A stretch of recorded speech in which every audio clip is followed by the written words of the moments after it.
খেলার ছলে ষষ্ঠীচরণ হাতি লোফেন যখন তখন। বাবা, হঠাৎ করে সুকুমার রায় ষষ্ঠীচরণের হাতি, ব্যাপারটা কি? না মানে চারিদিকে চেয়ে মনে হচ্ছে জগৎটা যেন ষষ্ঠীচরণের দলে ছেয়ে গেছে, বুঝলি? তাদের কেউ রোখার নেই, তারা যা ইচ্ছে করছে, হাতি পর্যন্ত খেলার ছলে লুপছে যখন তখন। একটা সমান্তরাল চোখে পড়ছে বটে। আর ষষ্ঠীচরণের মতোই তারা শুধু প্রদর্শনীতেই ব্যস্ত। ষষ্ঠীর উচ্চতাটা মনে আছে তো? ওই ক্ষুদ্রতাকে ঢাকা দিতেই হয়তো হাতি লোফার প্রদর্শনী।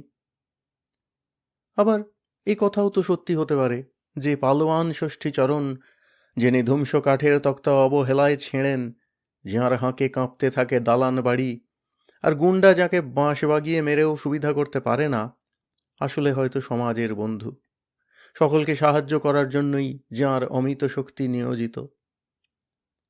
কিন্তু যাদের সাহায্যার্থে করা, তাদের মতামত না নিয়ে, তাদের বোঝার এবং বোঝানোর চেষ্টা না করে, শুধুই অন্য সকলের থেকে অনেক বেশি গায়ের জোর থাকার সুবাদেই কি সত্যি সব মানুষের বা বৃহত্তর সমাজের ভালো করা যায়? যায় না তো। এক একজন শক্তিধারী ষষ্ঠীচরণ যখন এই সমাজের অনেক দিনের সম্পদ, অনেক দিনের সঞ্চিত অভিজ্ঞতা নিয়ে লোফালোফি আরম্ভ করেন, তার উদ্দেশ্য যদি বা প্রাথমিকভাবে ভালোও হয়, তাতে আখেরে কিন্তু বিঘ্ন আর ওই ঐক্যনাশই হয়। শ্রোতা বন্ধুরা, সুকুমার রায় যে কি গভীর মননের মানুষ ছিলেন, এই সব ছড়ার গভীরে না গেলে বোঝা যায় না। আপাত রসিকতার গভীরে অতলান্ত এক সার্বিক সত্যকে তুলে ধরা চারটিখানি কথা নয় কিন্তু। নয়ই তো। আর তাই আমরাও আমাদের ষষ্ঠ সিজনের দাঁড়ি টানছি এই এপিসোড দিয়ে, যার নাম দিয়েছি ষষ্ঠীর সমাপন। অবশ্য জগৎ জুড়ে যেসব ষষ্ঠীচরণের দাপাদাপি এখন শুরু হয়েছে, খুব শিগগিরই তার সমাপন হবে বলে মনে হচ্ছে না। তাই এই নামকরণ বলতে পারেন আমাদের আশা, প্রার্থনা আর ভবিষ্যৎবাণীও বটে। কারণ ইতিহাস বলছে, জানি তারও পথ দিয়ে বয়ে যাবে কাল, কোথায় ভাষায় দেবে সাম্রাজ্যের দেশ বেড়া জাল। তা তো বটেই। মানুষের ইতিহাসও তার চারপাশ দিয়ে বয়ে তাকে পেরিয়ে চলে যাবে। একটাই ভয় যে ওজিম্যান্ডিয়াসের মতোই তার কাছে পিঠের জায়গা, তার দাপটে যেন মরুভূমি না হয়ে যায়। শ্রোতা বন্ধুরা, গল্প কথার আসরের ষষ্ঠ সিজনের সমাপ্তির বৈঠকে যোগদান করার জন্য আপনাদের অনেক ধন্যবাদ। আমি রাজীব ঘোষ। আর আমি রুদ্র দত্ত।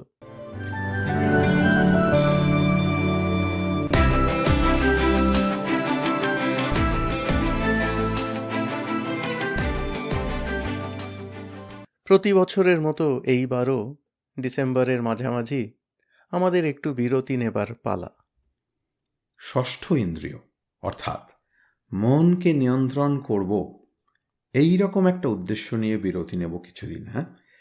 তারপর ফিরে আসবো আপনাদের কাছে জানুয়ারির শেষে বা ফেব্রুয়ারির গোড়ায় সপ্তম সিজন আরম্ভ করতে। সপ্তম সিজনের কী পরিকল্পনা, তা সপ্তম সিজনের গোড়াতেই আলোচনা করব। কেবল একটা কথা বলার লোভ সামলাতে পারছি না। শ্রোতা বন্ধুরা জানেন, আমরা অনন্যা সাহিত্যিক মহাশ্বেতা দেবীর লেখা এই পডকাস্টে আগে পাঠ করেছি। আগামী বছর 2026 সাল তাঁর জন্ম শতবার্ষিকী। আগামী 14ই জানুয়ারি তাঁর জন্মের 100তম জয়ন্তী।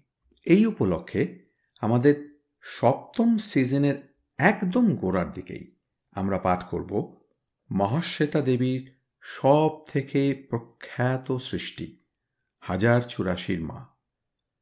নকশাল আন্দোলনের অব্যবহিত পরের যুগের একটি জ্বলন্ত জীবন্ত চিত্র আঁকা আছে এই উপন্যাসে। আশা করি আপনাদের ভালো লাগবে শ্রোতা বন্ধুরা।